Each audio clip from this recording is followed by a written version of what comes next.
সবাইকে স্বাগতম আরেকটি নতুন ভিডিওতে। আমাদের আজকের ভিডিওটি চাইনিজ হোম প্রজেক্টর বিষয়ে। আমরা দেখব কম দামি প্রজেক্টরের পর্দায় স্পট দেখা গেলে এবং অতিরিক্ত গরম হলে কিভাবে সমাধান করব। আমার হাতে আপনারা এমনই একটি হোম প্রজেক্টর দেখতে পাচ্ছেন। এটি একটি চাইনিজ এলসিডি প্রযুক্তির প্রজেক্টর। ইউনিক UC46 মডেলের এই প্রজেক্টরটির দাম 8 থেকে 10,000 টাকার মধ্যে। এর মধ্যে মেমোরি কার্ড, USB, HDMI ইত্যাদি সুবিধার পাশাপাশি রয়েছে ওয়াইফাই সুবিধা, যার মাধ্যমে স্মার্টফোন থেকে স্ক্রিন মিররিং পদ্ধতিতে অন্য কোনো ডিভাইস ছাড়াই এটি ব্যবহার করা যায়। প্রায় 6 মাস ব্যবহার করার পর এর স্ক্রিনে একটি স্পট তৈরি হয়েছে। আপনারা দেখতে পাচ্ছেন স্ক্রিনের ডান পাশে কালো একটি দাগ দেখা যাচ্ছে। আমরা প্রজেক্টরটি খুলে দেখব ঠিক কী কারণে এই দাগটি দেখা যাচ্ছে এবং এটি ফিক্স করব।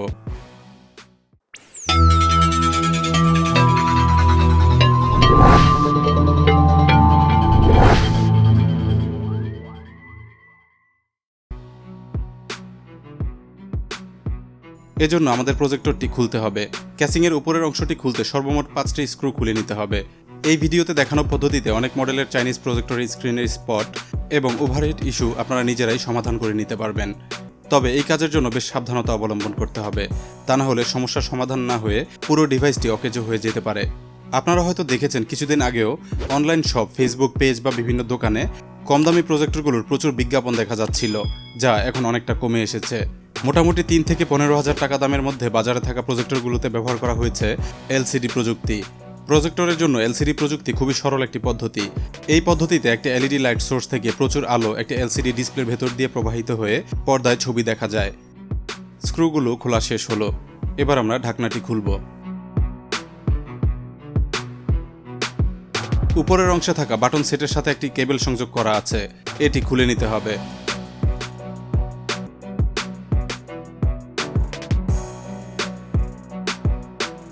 আপনারা দেখতে পাচ্ছেন ভেতরের অংশটি। আরও কিছু অংশ খুলতে হবে। এখানে একটি প্লাস্টিকের অংশ রয়েছে স্ক্রু দিয়ে আটকানো। 3টি স্ক্রু রয়েছে, সবগুলো খুলতে হবে। শক্ত এই তারটি ওয়াইফাই অ্যান্টেনার কাজ করে।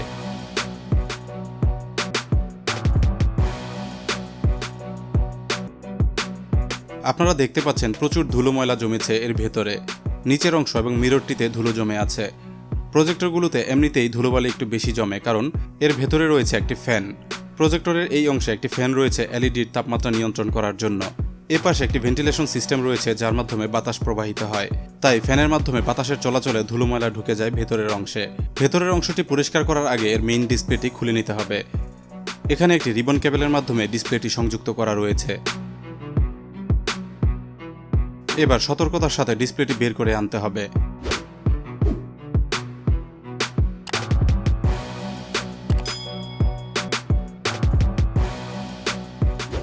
আপনারা দেখতে পাচ্ছেন ডিসপ্লেটির একপাশে ছোট্ট একটি ধুলোর স্তূপ দেখা যাচ্ছে। এই ধুলোর কারণে আলো ঢুকতে বাধা পাওয়ায় স্ক্রিনের ডান পাশে কালো দাগটি দেখা যাচ্ছিল। এগুলো পরিষ্কার করে নিতে হবে। এটি একটি সাধারণ এলসিডি ডিসপ্লে, যার মধ্যে কোনো ব্যাকলাইট অথবা পেছনে কোনো রিফ্লেক্টর নেই। তাই সহজেই এলইডি থেকে আসা আলো একদিক থেকে ঢুকে অপর দিক দিয়ে বের হয়ে যেতে পারে। এজন্য প্রয়োজন হয় প্রচুর আলো।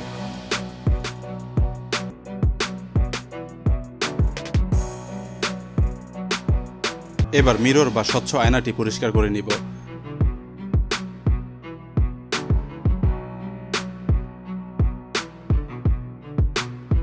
বাকি অংশটুকুও যথাসম্ভব পরিষ্কার করে নিতে হবে।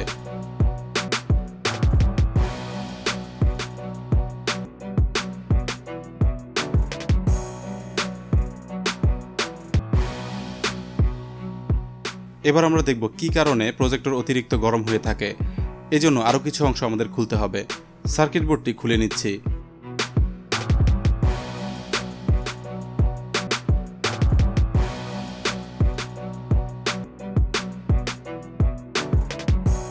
এবার কুলিং ফ্যানটি খোলার জন্য প্লাস্টিকের এই অংশটি খুলতে হবে।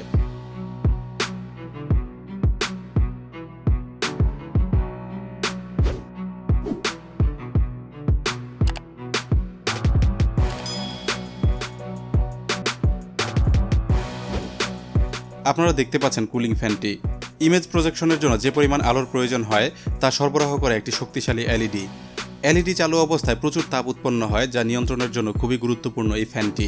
কিন্তু দীর্ঘদিন ব্যবহারের কারণে পাখায় ময়লা জমে পাখাগুলো ভারী হয়ে যায়। তখন এটি ঠিকমতো বাতাস প্রবাহিত করতে পারে না, যার কারণে প্রজেক্টর ওভারহিট হওয়ার মতো সমস্যাগুলো দেখা দেয়। এমনকি ফ্যানটি যদি কাজ না করে তাহলে পুরো সিস্টেমটি বার্ন হয়ে ড্যামেজ হয়ে যেতে পারে। ওভারহিটিং সমস্যা সমাধানের জন্য ফ্যানটি পরিষ্কার করে আগের জায়গায় বসিয়ে দিতে হবে। আমাদের কাজ মোটামুটি শেষ। এবার পুরো সিস্টেমটি সেট আপ করে নিব। অনেকেই জানেন ভালো মানের প্রজেক্টরের দাম অনেক বেশি হয়ে থাকে, কিন্তু এলসিডি প্রযুক্তির প্রজেক্টরগুলো বাজারে অ্যাভেলেবেল হওয়ার পর এগুলোর দাম অনেকটাই কমে গেছে।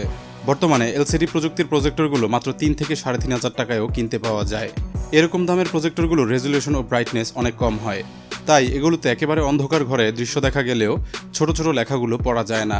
মূলত ঘরে ব্যবহারের জন্য এগুলো তৈরি ও বিক্রয় করা হয়, যা প্রফেশনাল কাজে ব্যবহার করা অসম্ভব। এতে ব্যবহার করা এলসিডি ডিসপ্লেটি খুবই পাতলা, এজন্য ডিসপ্লেটি ফিট করার সময় খুব সতর্কতা অবলম্বন করতে হবে, তা না হলে ডিসপ্লেটি নষ্ট হয়ে যেতে পারে, আর ডিসপ্লে নষ্ট হলে প্রজেক্টরটি অচল হয়ে যাবে।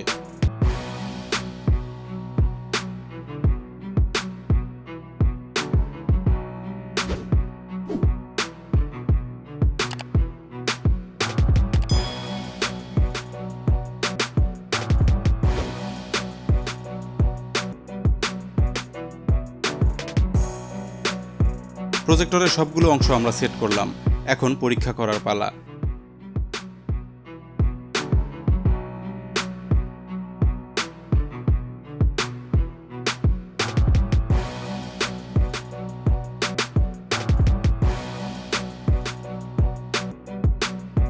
আপনারা দেখতে পাচ্ছেন এখন পর্দায় আর কোনো স্পট দেখা যাচ্ছে না, একই সাথে অতিরিক্ত গরমও হচ্ছে না। পরিষ্কার করার আগে কুলিং ফ্যান থেকে কিছুটা নয়েজ পাওয়া যেত, যা এখন অনেকটাই কমে গেছে। বন্ধুরা, আপনারা দেখতে পেলেন কিভাবে একটি চাইনিজ প্রজেক্টরের স্ক্রিনে থাকা স্পট দূর করতে হয় এবং অতিরিক্ত গরম হলে কিভাবে সমাধান করবেন। ভিডিও আজ এখানেই শেষ করব। আশা করছি ভিডিওটি অনেকের জন্য খুব উপকারী হবে। ভিডিওটি ভালো লাগলে লাইক ও শেয়ার করবেন। গ্যাজেট ইনসাইডার বাংলা চ্যানেলটি সাবস্ক্রাইব করে বেল আইকনে ক্লিক করে সাথে থাকবেন আরও নতুন সব প্রযুক্তি বিষয়ক ভিডিওগুলো দেখতে। ভালো থাকবেন সবাই। ধন্যবাদ সবাইকে ভিডিওটি দেখার জন্য।